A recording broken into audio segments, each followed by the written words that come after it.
Worshipping Power is a book about where states came from, how they evolved, and why. And I wrote it on the basis of a number of years of research that I decided to undertake for my own reasons. I'm not an academic, I'm not an expert. I did rely a lot on resources coming from academia, coming from experts. But on the one hand, I decided to take on this project because of my participation in social movements in the streets, coming up against state power like any of us do, whether we're anarchists or whether we're another kind of anti-capitalist or whether we're just trying to stop a garbage incinerator from getting built in our neighborhood or anything like that. Any kind of struggle like that will inevitably bring you up into contact with, in conflict really with state power. And so the idea was that it could make our struggles more effective to have a better idea of where states came from, how they evolved, and so forth. Like I mentioned, I did rely on a lot of academics, of professionals, and you know what they're publishing about state formation. But that's an important question that we have to ask. Why would people get paid to study state formation?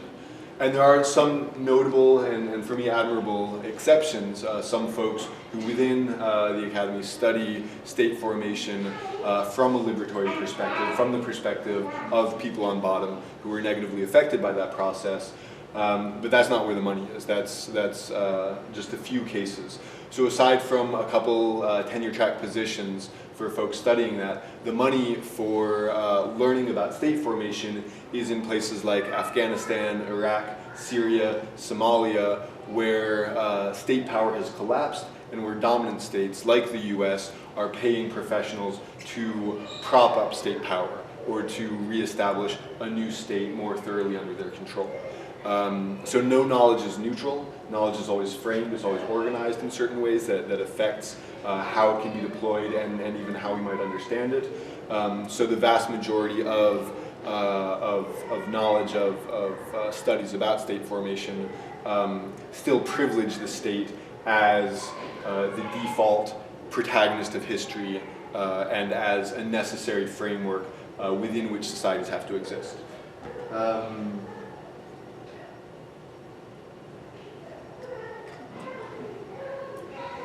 In public school, they teach us certain things about where states come from that at this point in time just can't be justified anymore.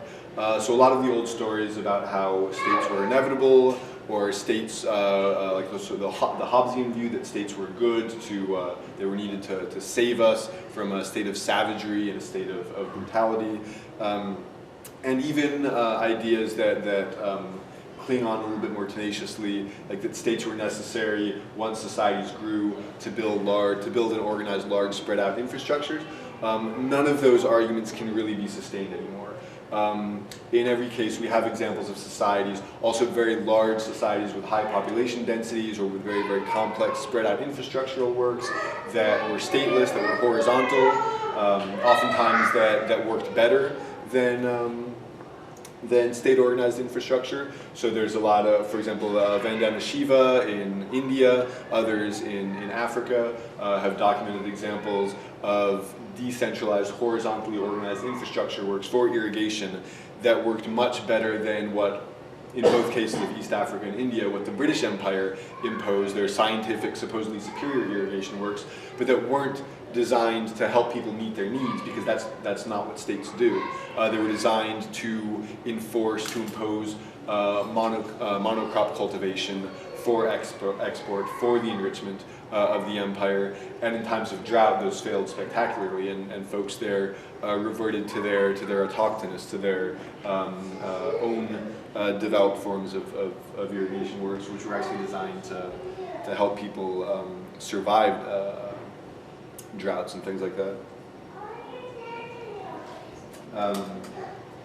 And at this point, it's generally accepted among experts that state formation universally provokes resistance, that in general people don't like to live under states if they have a choice, and that state formation usually lowers people's quality of living, lowers indicators relating to health and so forth, and also that state formation historically is very tied up with slavery or some form of of obligatory labor.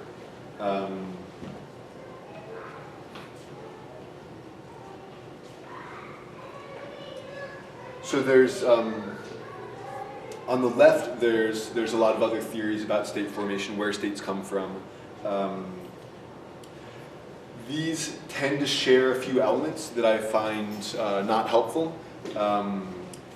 They tend to choose one lens, one optic for looking at state formation, but propose it as the cause of state formation or the only way to analyze state formation. And any of those optics can generally be very helpful for certain looking at cases of state formation, but there are other stories of state formation that are not well explained by those, so we can get into some of those later on in the talk. And also, they tend to view state formation as a sort of Pandora's box, as a process that once it starts, inevitably spreads across the globe, and therefore also implicitly as a superior model. So even if nowadays anybody making a serious argument has to acknowledge that states are coercive, they're brutal, they're exploitative, they're oppressive, if they can still frame the question as something that just happened inevitably and now it just happens to cover all of the world, so we just have to work within that framework, we don't really have an alternative, then they've effectively bypassed any kind of ethical argument or any kind of debate about quality of life, about freedom, about how we actually want to organize our society and our lives. So I very intentionally arranged this book in a non-chronological way. So if you're reading it and it seems like it's going all over the place, that's because it is going all over the place because I wanted it to break with what in the end tends to be a very Eurocentric, progressivist view of history, that history is unilineal, that it follows a single path from less to more complex and from worse to better, which is one of the fundamental elements of Western and also white supremacist mythology, that history moves in this way. For one thing, there are many more states in the world that have collapsed that have been overthrown by their own subjects than states that have successfully projected their power over time. So just because right now the whole world is dominated by this modern state model developed in Western Europe doesn't mean that that's the end of history, doesn't mean that that's like the natural trajectory of history. And from a different perspective, maybe 200 years from now, that might just appear like a very tragic and bloody blip on the trajectory, or trajectories, really, of human history. So the book isn't chronologically arranged to break with this idea of progress. To break with the idea that it started at one point in Mesopotamia and from there just inevitably spread over the entire world. Also, the book is organized that way in order to look at multiple pathways of state formation. So there are patterns that I think can be traced between different cases of state formation, but really each case is unique, and there may be different patterns or sort of different categories that histories of state formation can be grouped into. So that's also an idea that I think has become a lot more accepted in the academy among experts in state formation, that there are multiple pathways to state formation, but still when that history is being told in a way that privileges the state as either the framework or the protagonist for human societies or for history, then we really lose some of the radical ramifications of that idea, that societies can change and can evolve in practically unlimited ways, and so they also don't have to develop into states, or they can overthrow states and organize themselves in a very different way.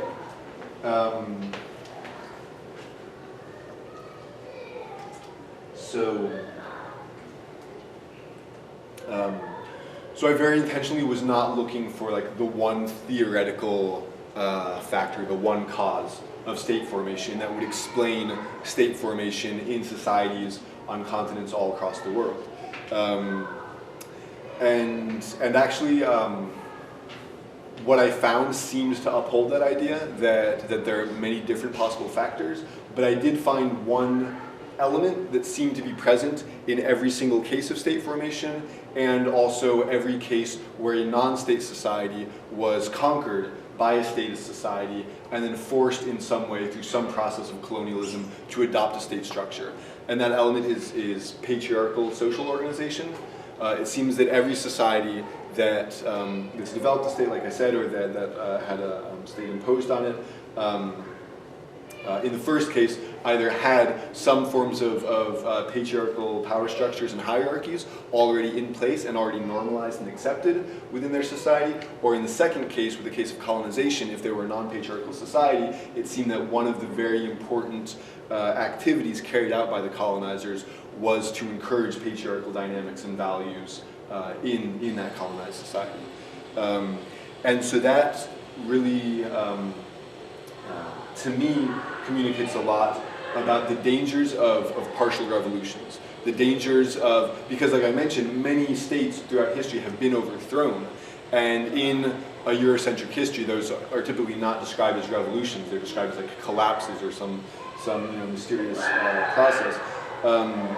But many states have been overthrown, but in a revolution that overthrows this brutal exploitative power structure, but doesn't identify similar or underlying power structures that made that one possible, those societies are much more likely in a relatively short amount of time to redevelop a new state structure and a new system of oppressive authority.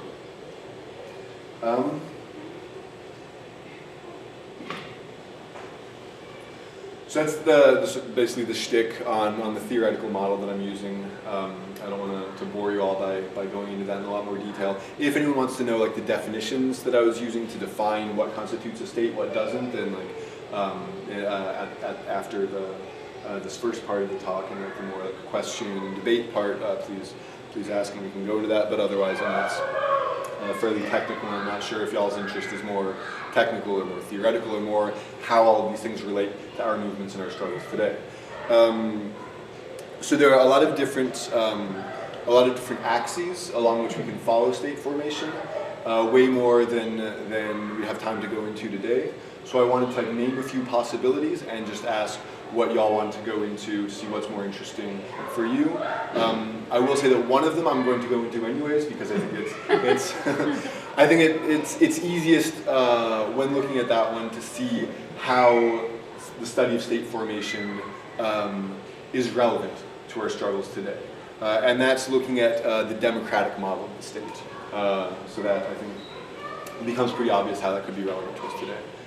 So the other ones, and we'll have time for maybe one, maybe two of them. So I'll just throw them out there and see what's most interesting for y'all. Would be warfare as a motive for state formation. Among archaeologists, that's a very common theory that warfare causes state formation. There's a lot of validity to that because warfare creates opportunities for elites to increase their power, to develop new organizational models, to develop bureaucracies and so forth. But there are also plenty of cases where that really doesn't work as an explanation, as a cause. Because of so many cases of horizontal, more anti-authoritarian societies that engaged in defensive warfare against colonizers, against neighboring states that tried to conquer them, and didn't become more authoritarian, but in fact, if anything, became more anti-authoritarian, and identified more with their own anti-authoritarian communal self-organizing characteristics in opposition to this either a colonizer or this aggressive conquest-oriented neighbor. So that's one possibility, to look at warfare, how it does and how it doesn't lead to state formation. Another one would be kinship, to look at how different models of family, of how we are or are not related, can allow states to form or can prevent states from forming. So warfare and kinship. Economic accumulation or commerce. So typical materialist theories about state formation, privilege, the sphere of economic accumulation to explain state formation. And that's, I think, a very useful optic, especially with the formation of the modern state in Western Europe towards the end of like medieval Europe and going on into the Renaissance and the Enlightenment.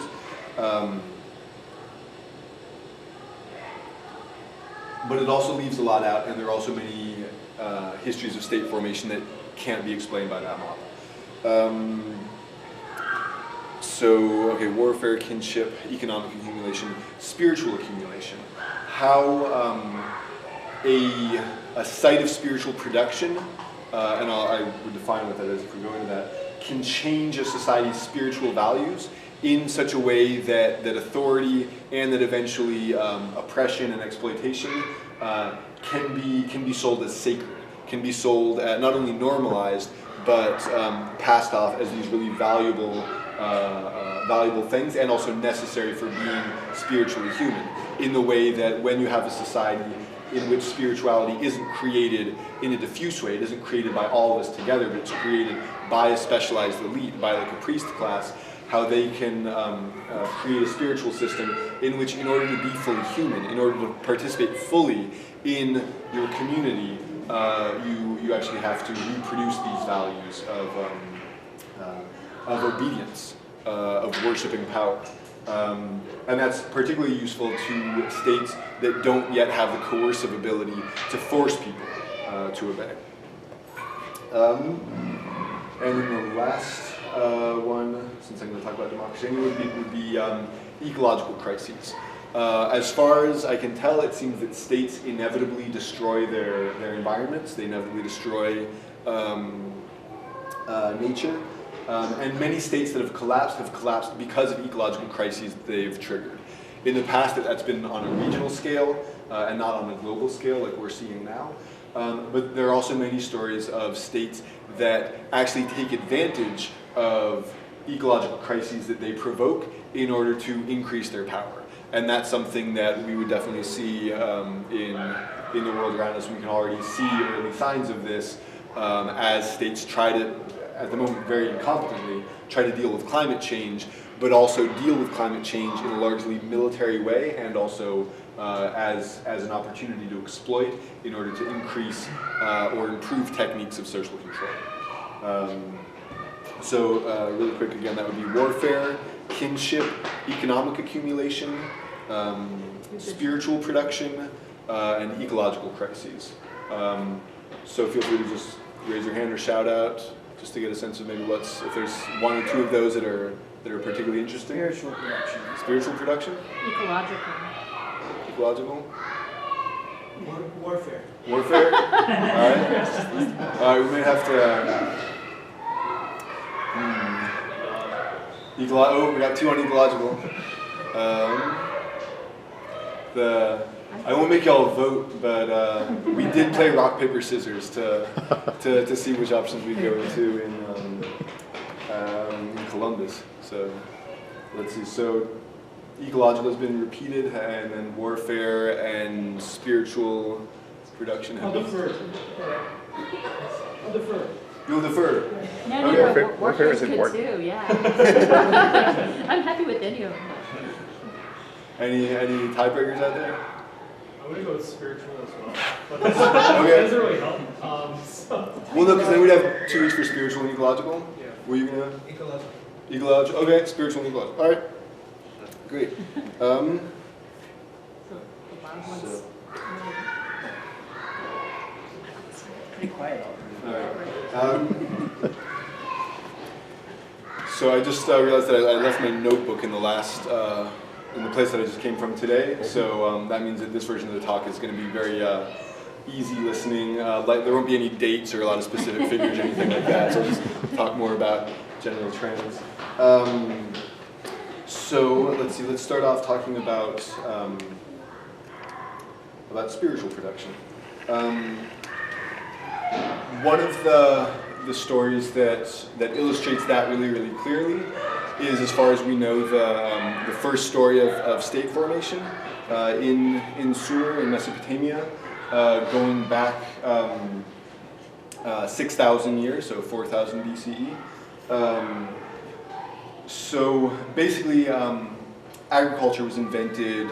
I mean, it's like, it wasn't like a single moment, it was a process, but we can say roughly 12,000 years ago in the area that's now Turkey, Syria, Iraq, and then so there's a lot of a lot of people say that the invention of agriculture leads to state formation, but really you had about 6,000 years go by between the invention of agriculture and the formation of the first state there. And in human terms, that's a very long time. That's many, many dozens of human generations without developing the state. And most of that time seems to have been relatively smooth. In that people lived in, those who practiced agriculture lived in small settlements, and they sowed fields in the area immediately around them. Still within that regional system, on the peripheries of that system, there were still people who were hunting and gathering, who were probably in contact with the folks who had started planting. And it makes a lot of sense that they were living in small settlements because cities, from an agricultural perspective, are very inefficient. And that's actually one of the first indications we have that strictly economic explanations for state formation fall short, because at many points throughout the history of state formation, we see states doing things that are actually economically inefficient, but necessary for considerations of social control. And cities were one of those. When your society is based on agricultural production, it doesn't make sense to get a whole lot of people together. I mean, it's a public health nightmare. Also, you have to go a lot farther afield in order to work the fields that are necessary to feed all those people that you have concentrated there. Now, what's really interesting about the first city, Uruk, which appeared around 4000 BCE, so around 6,000 years ago, is that it seems that the city was built simultaneous to, or even after, the building of the temple that it was based around. And this first temple was basically a raised platform. It was a very large, what came to be known as the ziggurats. It was a very large mound that was level on top. So it was basically a raised stage. But on top of that, it was a stage covered in a reflective stone, a stone that reflected sunlight. So basically you have a relatively flat area. Hundreds or thousands of years ago, all of the old growth forest would have been cut down. So there's no natural competition in terms of something that's awe-inspiring, right? And then all of a sudden, in the space of a certain number of years, you have this huge structure built that's bigger than anything you've ever seen before, right? Because all of the old growth forest in the region had long since been cut down. You can see it from the horizon, and it glows, it shines when the sun hits it. And other people like you had built that. Right? So this is what we can consider a site of spiritual production. It's something that has the capability for producing new power relations and producing new spiritual values, and acting as a sort of center of social gravity, of bringing people together when you have no police force. One thing that a lot of early states did was they actually would go, and instead of conquering territory, they would conquer peoples. They would basically kidnap entire communities and bring them back and put them to work and force them to work. That was a pretty universal activity among early states, but that required them to have some kind of military. And at this point, there's no military, there's no coercive apparatus, no police force, nothing that anyone can do to force someone to work.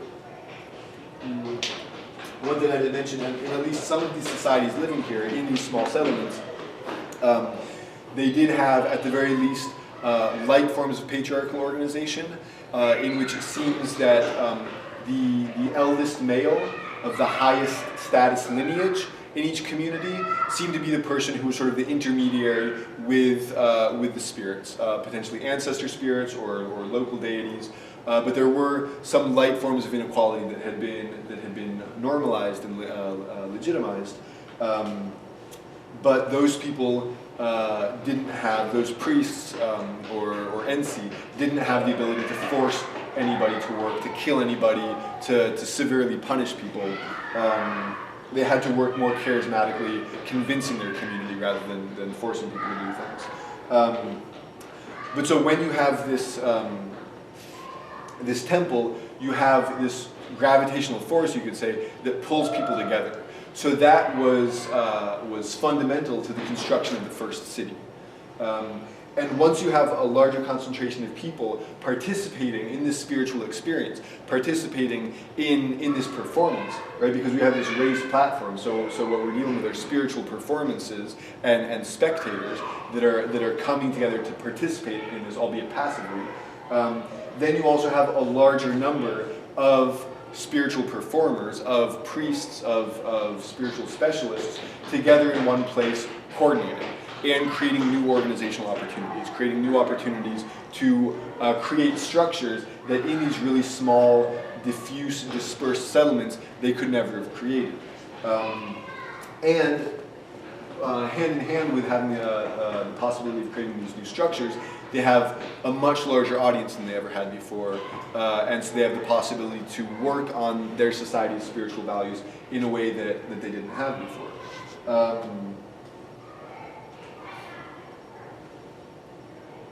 And one quick tangent that I want to throw in there.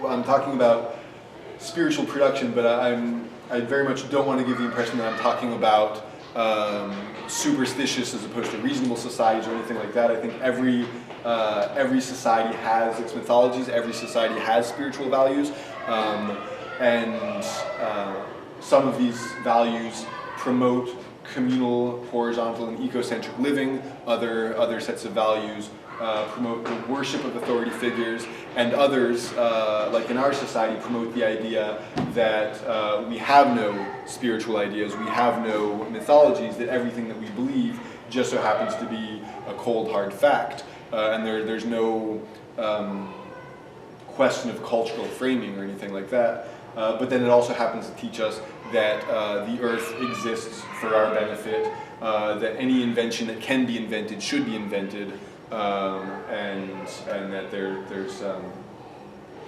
yeah, I mean, it definitely places a culturally specific, if not to say Eurocentric and white supremacist vision of humanity and what constitutes humanity at the center of the universe, even if we no longer think that the earth is geometrically the center of the universe.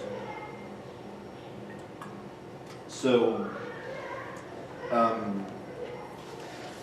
right, so you have this site of spiritual production. Like I said, I don't have my notes with me, so I'm going to be very approximate from here on out. In the next few hundred years, you see a sort of acceleration of social changes. There are, over the next, we say very roughly 500 years, I think it might have been 600, there's evidence that new temples were built and destroyed, or sorry, new shrines at the top of this platform, the top of this pyramid, were built and destroyed. So that suggests that there was some kind of warfare between different spiritual systems, maybe different deities, maybe also different sects or different groups of specialized priests. The content was changing, but not the underlying mechanism, right? Because there doesn't seem to be evidence that anyone tried to demolish this platform, which creates this mass of spectators, which creates this first city, but simply that you had maybe the followers of different gods or different spiritual practices, different rituals, fighting against one another, demolishing one shrine and building another right on top of it. And that suggests that, well, they were fighting over something. Right? And so it suggests the possibility that they were making increasingly absolute claims to truth if it was worthwhile to destroy one person's shrine and put your own on top of it.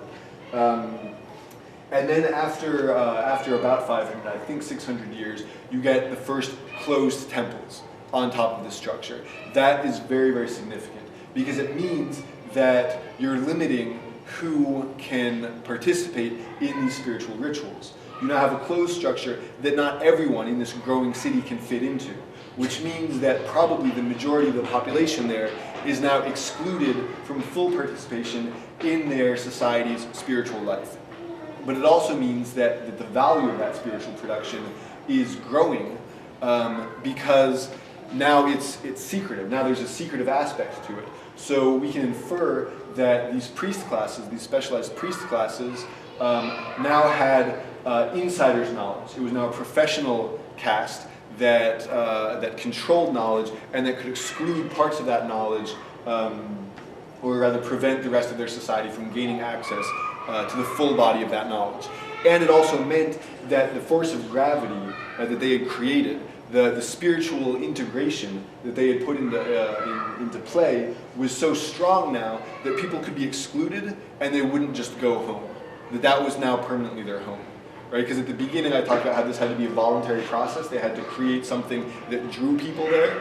So now they were secure enough that people were cemented in place that even if they started partially excluding them, which goes hand in hand with creating a more hierarchical society, something closer to a caste system, they wouldn't want to, or they wouldn't be able to just go home.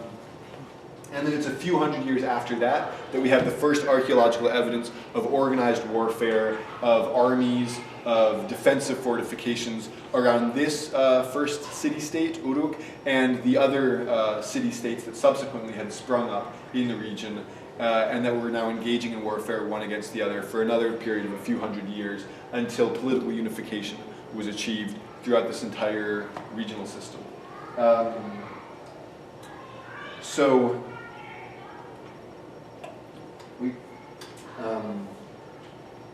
So that's, I think, really interesting, being able to break down that timeline and see how important this site of spiritual production was in order to create all of the other things that we more commonly associate with the state. Militaries, ruling class, the ability to force people to work, taxation, bureaucracies, and so forth. And of course, the priests were also the first bureaucrats, because written language was developed simultaneously for religious rituals and stories, and also for taxation, for keeping track of economic production and so forth. And the people in the beginning who were carrying out these rituals were also the people who were carrying out, who were the scribes, who were the bureaucrats, who were carrying out taxation and all the rest. And then that the importance of that spiritual power was definitely recognized when eventually, when Sumer was politically unified, the supreme ruler was considered divine, was considered a deity. So that was a centralization of spiritual power in a region where previously most likely spiritual power was very diffuse, and at least within reach of everyone in the community, even if there were light hierarchies within each community.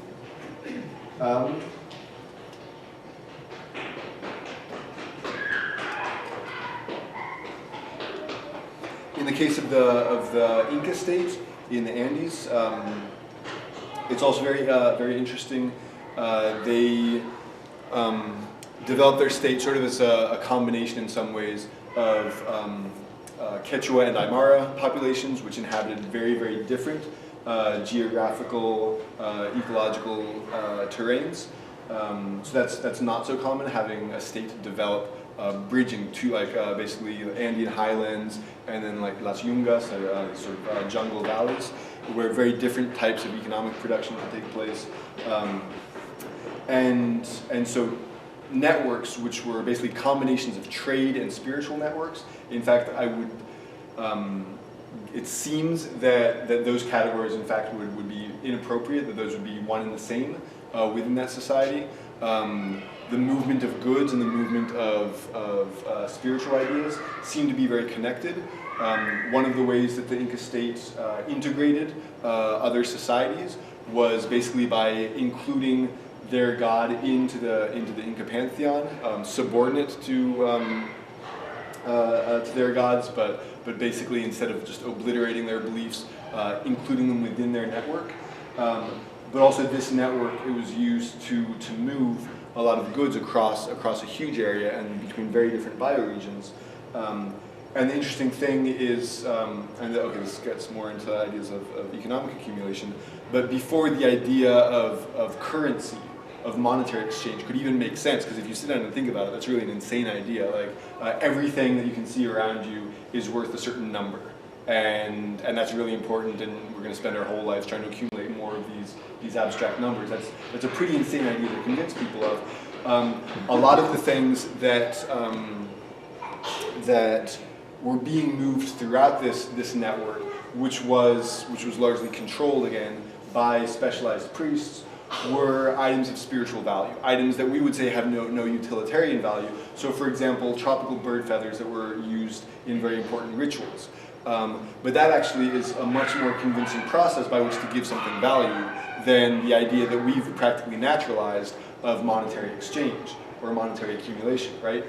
We need this item for this ritual, which is very important for us to renew our relations with the natural world, to make sure that we are healthy, to bind ourselves together as a community. So those networks can potentially give items, imbue items with an abstract value, which can eventually pave the way for other less charismatic, less binding forms of abstract value.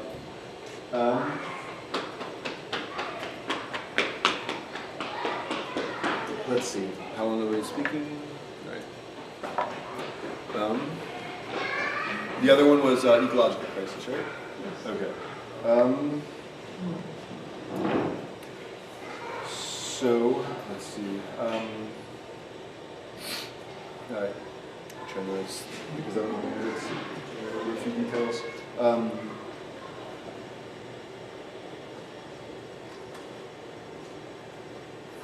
So Polynesian societies spread across the Pacific, settled hundreds of different islands, large and small. There are more deterministic theorists who use them as an example to basically support the idea of environmental or geographic determinism, because basically the Polynesians created states on islands that were larger than a certain size limit, and they didn't create states on islands that were smaller than that. So that can be an argument to say, if you have a large enough land base, you can create a state, therefore it's physical or geographical features that determine state formation. Of course, there's a big limitation to that argument, because you had one culture that spread out across so much of the Pacific that shared common values and that also shared common social structures. And those structures were lightly hierarchical. They normalized certain light forms of hierarchy in which one family lineage had more status and more influence in a community than other family lineages, and in which men had more privileges in political life than women did. But within those societies, the high status people, like the highest status person possible in that society would be the oldest male of the most important lineage, still had to work his own fields. He didn't have slaves or servants. He still had to work in the fields like everyone else in order to help feed his family, right? So that kind of gives us a sense of, like if we compare that to the kind of hierarchies in our democratic society, where even just some middling millionaire who made money doing pretty much nothing in the stock market can have who knows how many servants cleaning their house and taking care of their children, and indirectly who knows how many people growing their food and so forth.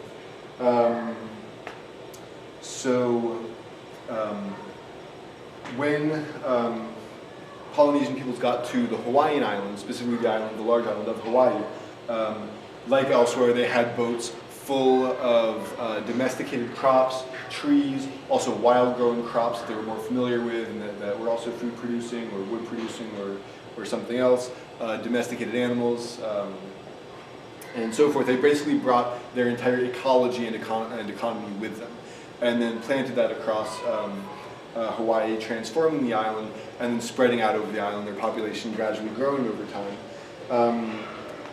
And at a certain point, all of the fertile, easy-to-farm lowlands had been populated. I won't say filled up, but in one way or another populated. And in that time, it seems that the hierarchies that they practiced and that they normalized had grown. Somewhat, but not, again, not to the point of anyone having coercive power or anyone being able to force other people to work for them.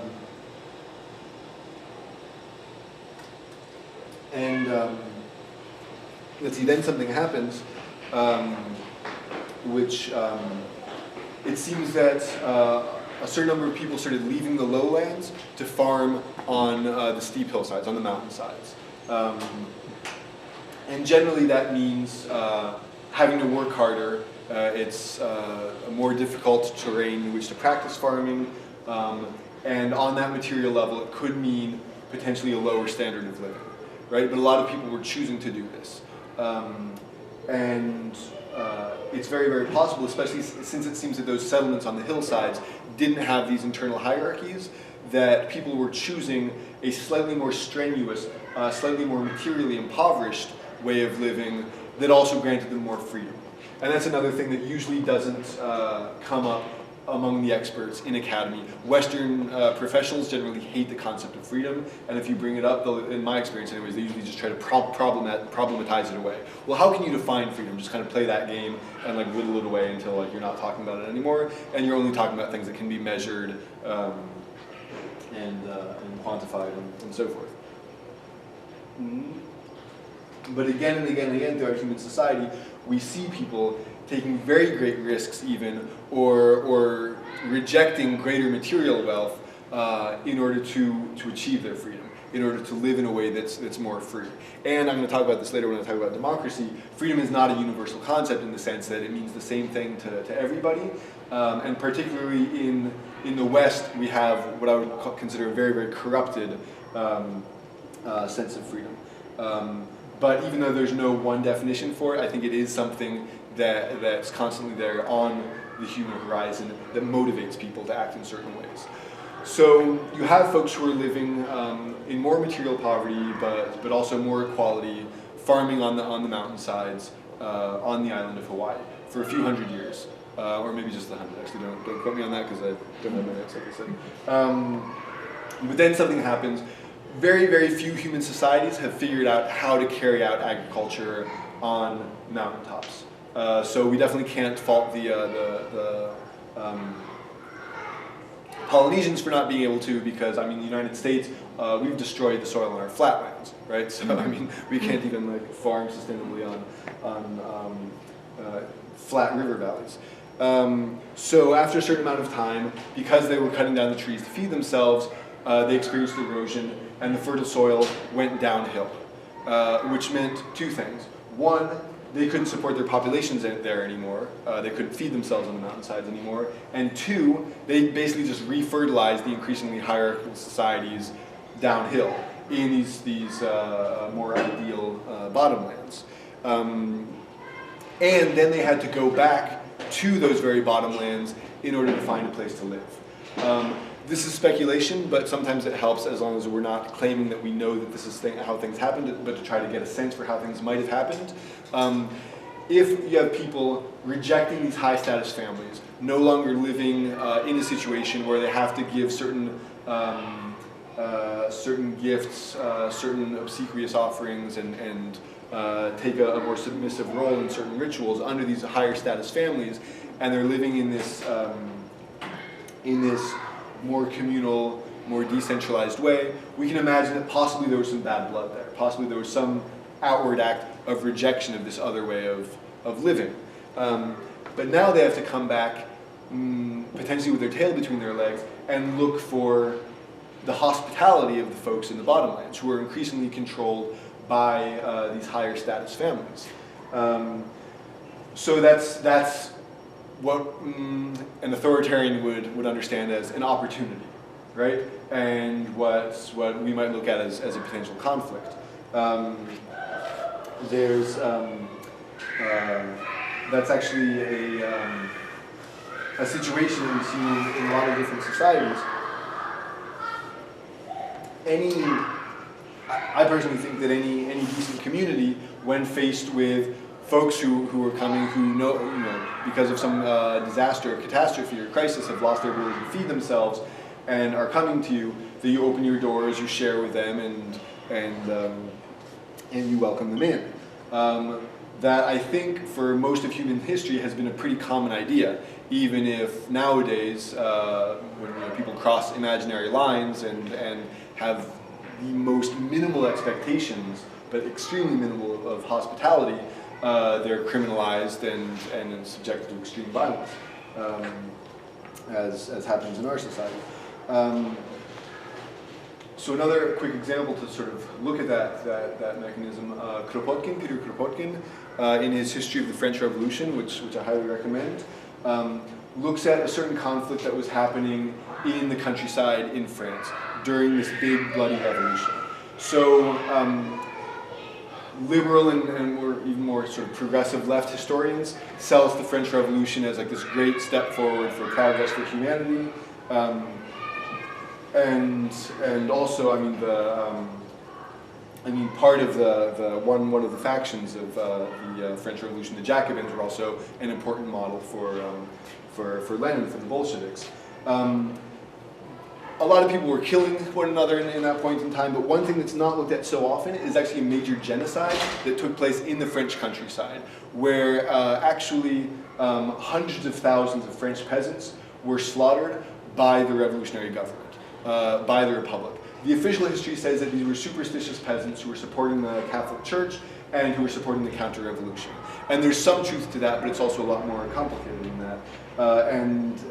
Definitely that's a complication that we should look into, considering that the forces of law and order were loading thousands of peasants onto barges and dumping them into rivers, which is actually also a specific tactic that the Bolsheviks would copy in the Russian Civil War, also against peasants. A lot of these peasants were specifically fighting against the privatization of land. So in these liberal revolutions that happened in France, also in Spain, in other places, this was a central plank of these bourgeois parties. This was a necessary step forward for progress. Destroy feudalism by privatizing land and not communalizing land. Naturally, this meant peasants were losing the last vestiges that they had of their access to their means of survival. The last good things about the Middle Ages, when the state was very weak, was being violently taken away from them. So in addition to whatever sort of manipulative schemes that the Catholic Church was running in order to try to destroy this revolution, there was also a very legitimate cause for concern there among these peasants. So a lot of them were fighting against the privatization of land, to try to hold on to what was left of the commons, right? And Kropotkin noted that in a lot of villages there was a very strong difference between what they called the citizens and the inhabitants, would be the translation. The inhabitants tended to favor the protection of communal lands, whereas the citizens tended to favor the privatization of those lands. And he looked at the origin of this distinction in these rural towns, and found that generally the citizens were said to be the ones who were from that town, and the inhabitants were said to be outsiders who were more recent arrivals. Right? But in a lot of cases, actually, this distinction would go back several generations. So human populations have always had to move around. There's for a very long time, there's been warfare. There have always been ecological problems, problems with feeding ourselves. And for a very long time, we haven't had borders, so we haven't had impediments to moving around in order to ensure our survival.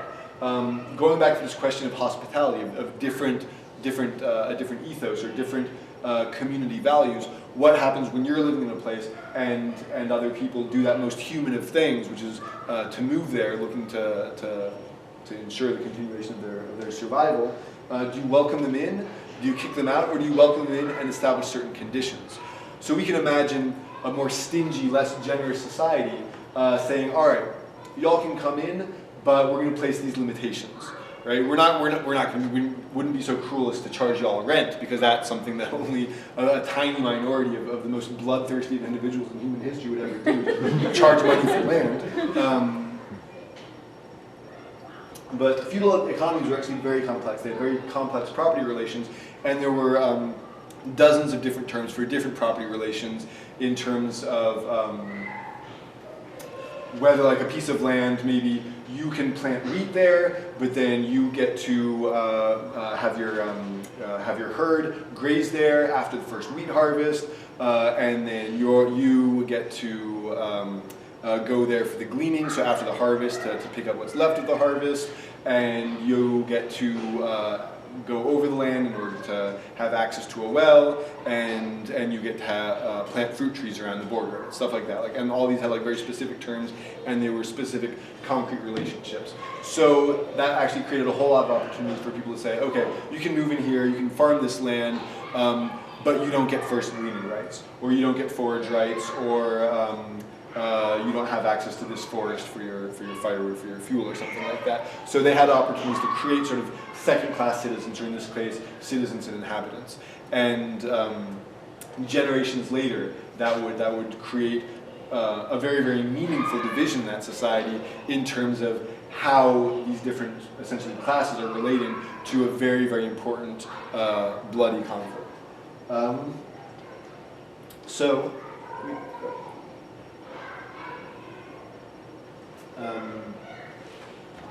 we can imagine at least something similar happening when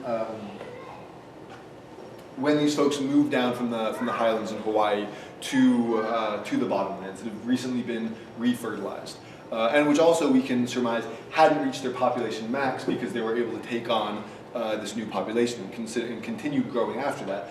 But that point is identified as sort of acceleration point in the development of more authoritarian political structures moving towards state formation on the island of Hawaii. So we can understand that it's not just this gradual evolution, but this sudden opportunity that local nascent elites have. That they could simply be hospitable and welcome these folks in, or they could use this as the opportunity to create a new lower class in a way that members of the community never would have consented to, never would have abided.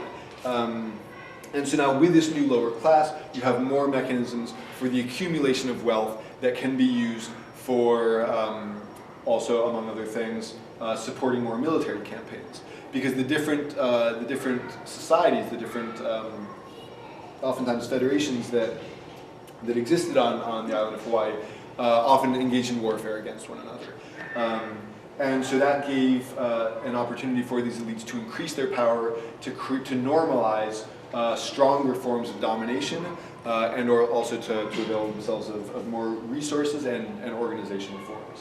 And so really quickly after that, relatively speaking, you get coercive institutions, more systematic warfare, and eventually the political unification of the entire island of Hawaii under one, what at that point can really be referred to as a government.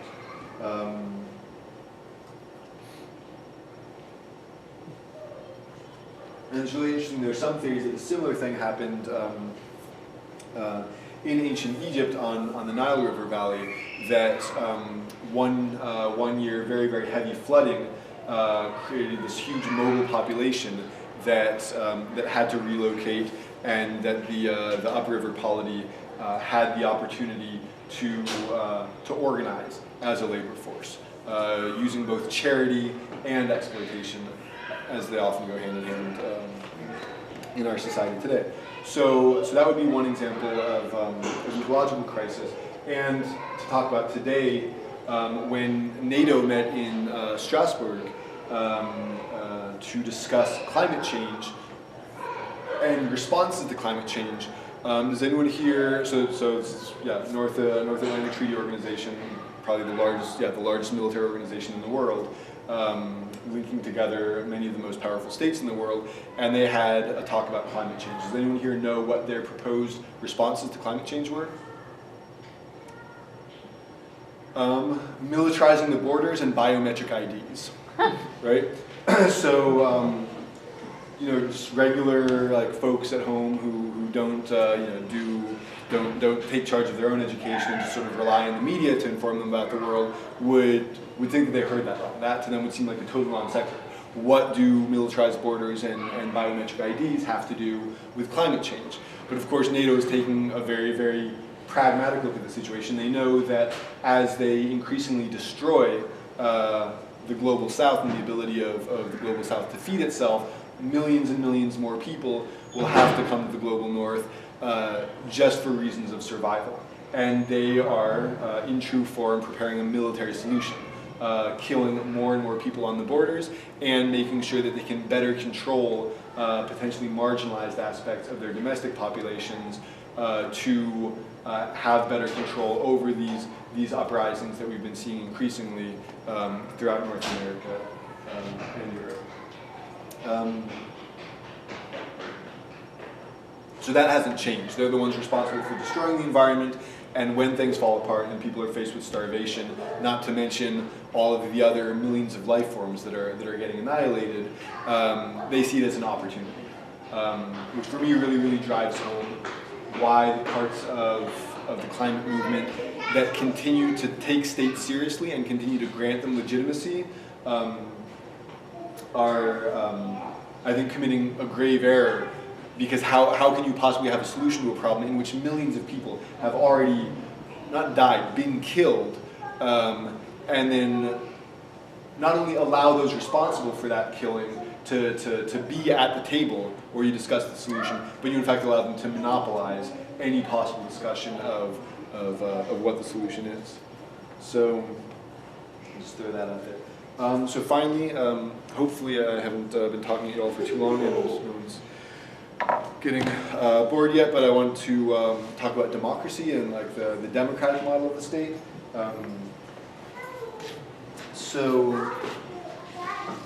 Crap, I'm not sure.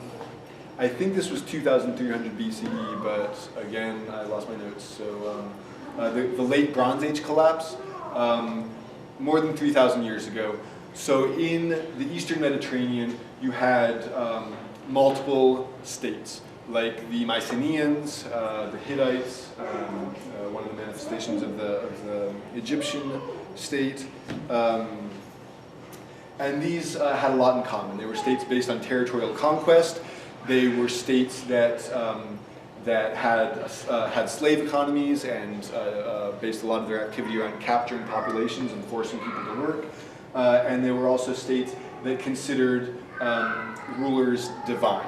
They either they were sort of on a continuum from thinking that rulers had privileged access to the gods, or thinking that rulers were gods themselves, or incarnations of gods. And then a few thousand years ago, there was this huge collapse. Pretty much all of the cities in the region, in that regional system, the Eastern Mediterranean, suffered damages or were completely burned down, many of them never to be rebuilt again, and a number of those states collapsed completely, also never to return, like the Mycenaeans, who were in the peninsulas and the archipelagos that we now know as Greece. And so like different experts, they all have their pet theory about why this happened, right? Some pose that it was because of climatic changes that caused harvests to fail in the Black Sea basin. Others propose because these were economies that were linked together through bronze production, which can't easily be localized. It usually requires exchange and mining of different kinds over a larger region. So some posit scarcity at one point in that productive chain. Others posit invading forces, like the mysterious sea peoples who were talked about in the Egyptian records. None of these theories really seems to be fully satisfying.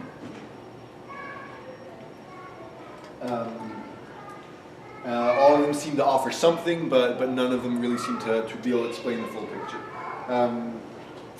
So I'm just going to put out there that every time a state collapses, we should at least wonder, we should at least consider the possibility that it was overthrown by its own people and by its neighbors. Like I mentioned, these states systematically went on slave raiding expeditions among their stateless neighbors and enslaved a large part of their own populations.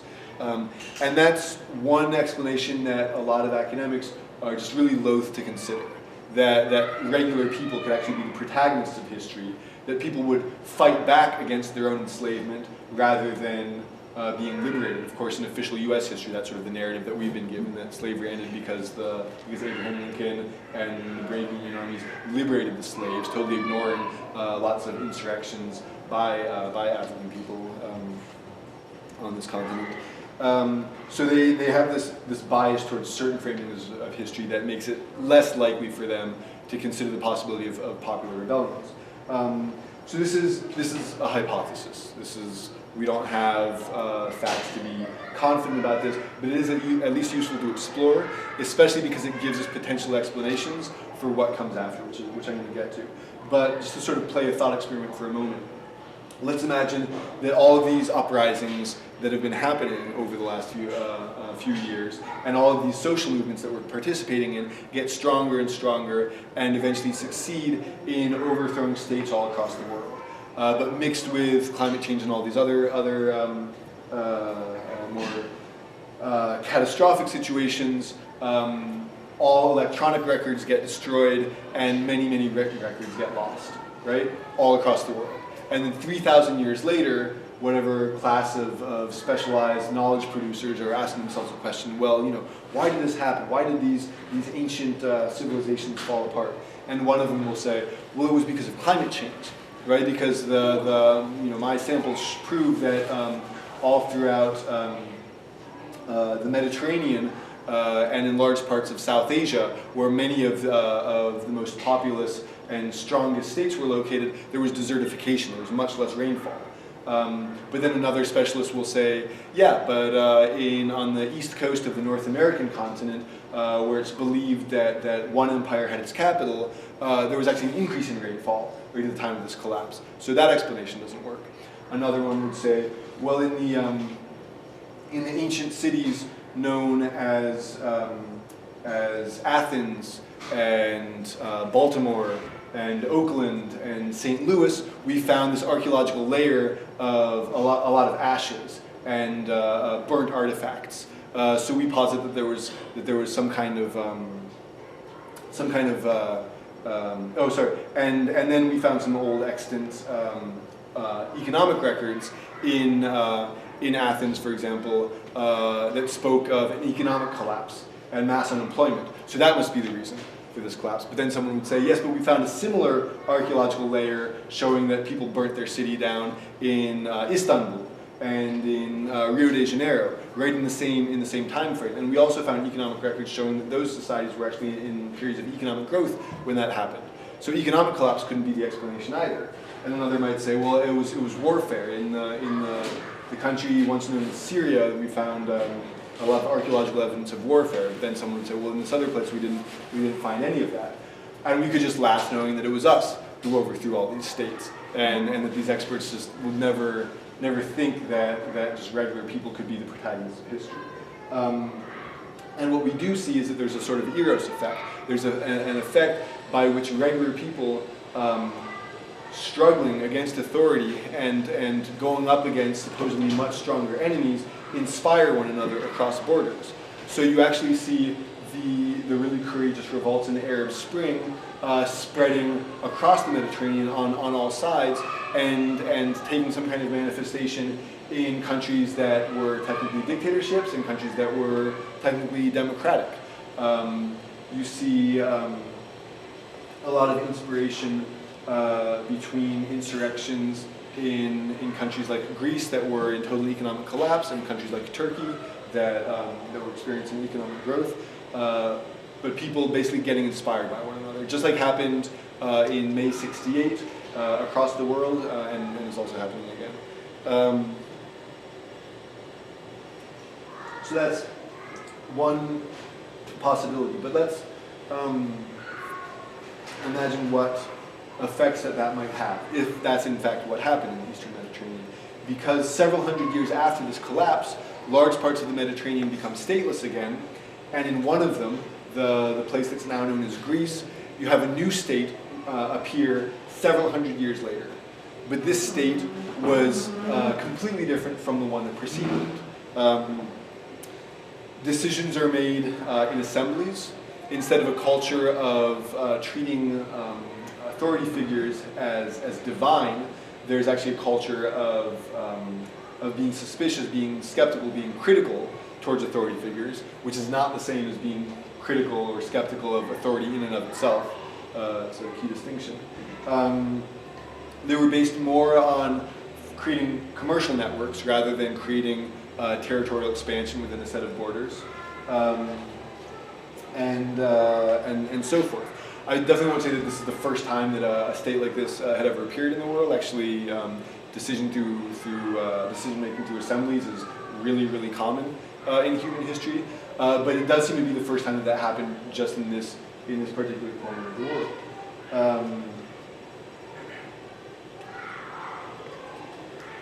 When there's a successful rebellion, when regular people are able to defeat a very brutal, oppressive, and seemingly all-powerful enemy, that will almost inevitably lead to cultural changes within the new society that's created.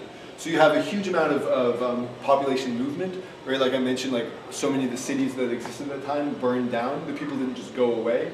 Those regions remained inhabited, but people were shifting around. societies were being broken apart and recreated. People really had an opportunity to change their forms of social organization and their cultural values. So we can imagine that when they defeated these empires led by men who claimed to be gods and who claimed a right to enslave others, we can imagine them creating societies in which there were generalized ideas that everyone should participate in the organization of their own society. Everyone should participate in decision making. That no one in the society should enslave anyone else, and that they shouldn't try to conquer one another. Other things like that. But what if they didn't go far enough? What if they didn't identify the roots of authority but left some of these intact? For example, like patriarchy. What if they didn't have any models of societies around them that weren't patriarchal, and so they just assumed it to be natural and normal and good? Or what if they did have such models but weren't smart enough, weren't brave enough to recognize these continued oppressive structures that they had in their own societies? So then you still have a very weak, nascent elite in those societies, which would be the elder men, right? And then over hundreds of years, they don't shift society's values 180 degrees, right? They don't bring back the old model of state. They don't convince people to bow down before those who rule them again. They just have to shift society's values, say 45 degrees. They just have to corrupt actually these new ideas of freedom and what freedom means. So, so if freedom attains to individuals, for example, then that creates new possibilities to determine, well, which individuals.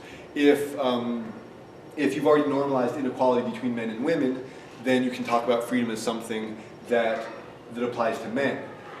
If you, over time, develop a more closed community after this period of societies shifting around and moving and creating more expansive relationships, you can, over time, change the value that slavery is wrong to a value that simply it's wrong to enslave members of your own community. But you can enslave foreigners, or you can deprive foreigners of full rights. Where once these societies might have had a value that defensive warfare is a good thing, that fighting back against a powerful enemy is a good and a valuable thing, fighting back against an enemy who's trying to enslave you is a good thing, they might over time be able to corrupt that to a value that our community, our society, winning a war against any foreign community is a good thing. So that's not a total shift of values, that's just a corruption of the way freedom is talked about. So this new state, which was oppressive, which was exploitative, which also was based on enslavement. The Athenians subjected many competing societies and city-states to genocide. So they were doing many of the same horrible things that these earlier empires were doing. But if they could just, but nonetheless, it was very important to them to talk about freedom. This was an important shared value, and it was also a basis for social cohesion. But what's more, they didn't just make a new state that did some of these earlier bad things. They actually made a stronger state, a state that included some form of institutional memory that was inoculated against the very forms of rebellion that had allowed earlier populations to regain their freedom, right? Because they overthrew their rulers periodically, after every election. Really, they institutionalized that so it became harmless to the underlying authority structures. So in order to overthrow that kind of state, you would need a much more intelligent rebellion. You would need a rebellion with some kind of popular collective memory, understanding themselves on this long timeline, understanding how that way of talking about freedom was actually a corruption and really the assassination of their ancestors' rebellions, of their ancestors' struggles for a more meaningful kind of freedom.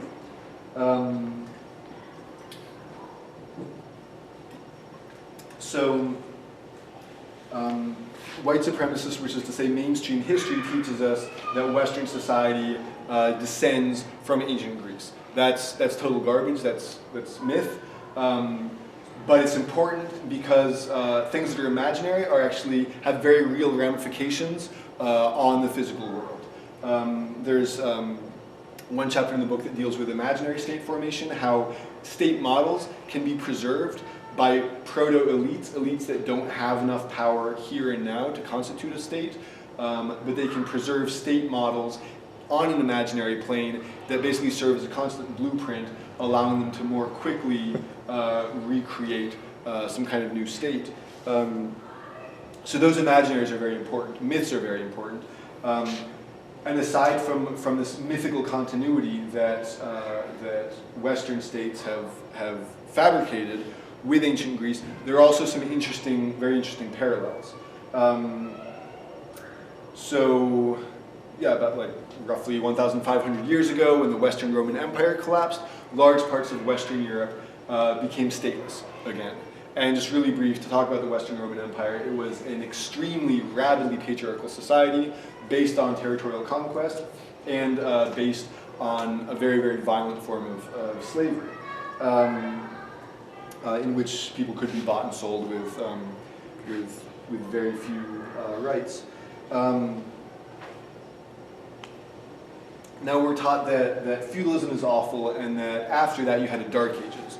One thing that I think we can very fairly assume is that any time official histories talk about a Dark Ages, we can assume that this was a period of unprecedented freedom, quality of living, and so forth for those peoples who were spoken of as living in darkness. What we know is that for the early Middle Ages, aside from being stateless, large parts of Western Europe either were no longer patriarchal or the patriarchal systems became much, much weaker than what they were under the Roman Empire. That slavery was not allowed, it disappeared. Land ownership, the privatization of land, was also gotten rid of. But some forms of authority and hierarchy persisted, like the Catholic Church, which sort of existed as this pro-state, oftentimes network, really, that maintained this hierarchical statist imaginary. In fact, the First Crusades were fought against stateless populations within Europe, populations that rejected or overthrew state authority in the Pyrenees, in where Berlin is now located, in the Balkans. And in fact, in these early religious wars, heresy, what the Catholic Church would refer to as sexual deviance, and statelessness, or anti-authoritarian social organization, went hand in hand and were indistinguishable.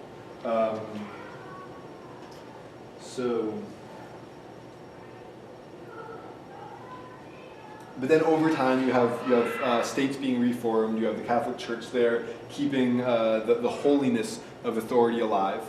Okay, all right. So I gotta end soon. And then states are regaining that territory. Eventually, you have the modern state form, which latches onto democracy as its model for organization, also as a way to claim this continuity with ancient Greece and the Roman Republic. And so these states are formed by rulers and philosophers who are talking about freedom. But while they're talking about freedom, they're also engaging in the bloodiest and the largest scale slave trade that had ever existed in human history. They're carrying out total genocide on multiple continents, and they're also reinstituting patriarchy in a very, very strong way. The Renaissance and the Enlightenment, which we're taught were like a re-flourishing of human values and whatnot, were in many ways a very, very violent war against women, against queer people or people who were identified by the leaders of the day as having deviant or unacceptable sexualities and so forth, people who were gender fluid, and all of that. So I have to wrap up, but we're taught in the official history that now with a more progressive history, like it's acknowledged, like okay, like some of these men, like did these bad things. All right, David Hume and all these other philosophers made their wealth in the slave trade, and okay, Francis Bacon was like actually like a state torturer and stuff like that. No one's perfect. They were products of their time, and I think that that's a very, very damaging, oppressive view of history, because those two things go hand in hand. The way they talked about freedom is inextricable from their complicity in genocide and in the slave trade, because this was a type of freedom that defined what it meant to be human and granted those who reproduced that type of humanity certain rights, but anyone who rejected that vision of humanity, it subjected them to absolute annihilation and genocide. So their vision of humanity went hand in hand with an acceptance of wage labor, of private property, of government authority, patriarchal relationships, and all these other things that at the time were explicitly coded in white supremacist and patriarchal ways, and nowadays are explicitly coded as being egalitarian and not white supremacist and not patriarchal, even though they're reproducing the exact same values and historical structures. And again, that claim towards freedom that's implicit in the development of this democratic model of state was necessary to get these lower classes on board as the cannon fodder in the revolutions that unseated the nobility and that allowed liberals to impose a private property regime. We can go into that a lot more, but I've been talking too long, and I want there to be time for questions and debate. So I'll just put that out there of an awareness of the history of democracy. For me, problematizes making claims to democracy, as in, this isn't a real democracy, we need a real democracy that responds to our needs, especially since democracy historically has always been a system based on enslavement, exploitation, and so forth. And we see these really, really scary crossovers where first maybe in the Occupy movement over here, or in the Democracia Real Ya, the Real Democracy Now movement in Spain, which was like Occupy, but actually on a much huger scale, claimed we need to fix our democracy, this isn't real democracy, and then that actually gets co-opted very, very smoothly by the right wing, who makes similar claims to democracy and the need to clean up democracy, to make it work for us again, but very specific us. Or you have very democratic mechanisms like referendums being used in Europe for these far-right political programs, and sadly they actually have a better claim to democracy than we do. So it's an easy way to talk with people, but sometimes the easiest path isn't the best path where radical change is concerned. So I would just like put that out there in terms of, I mean, obviously the history of an idea doesn't at all determine its present or its future use and validity. I'm not trying to make that argument, but at the very least raise this problematic history and think about how the model of government that we have now is institutionally inoculated against many of our rebellions. It's structured to recuperate, to include our rebellions, and destine those rebellions or orient those rebellions to rejuvenating or renewing the legitimacy of the oppressive system itself.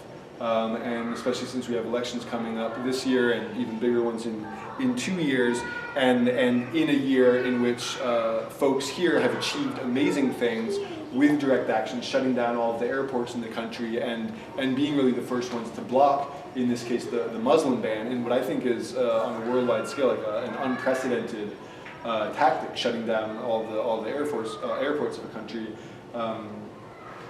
That's amazing, and that really needs to be contrasted with both how it feels and what we actually accomplish when we're receiving all of these changes as spectators to the media, which all of a sudden are the heroes.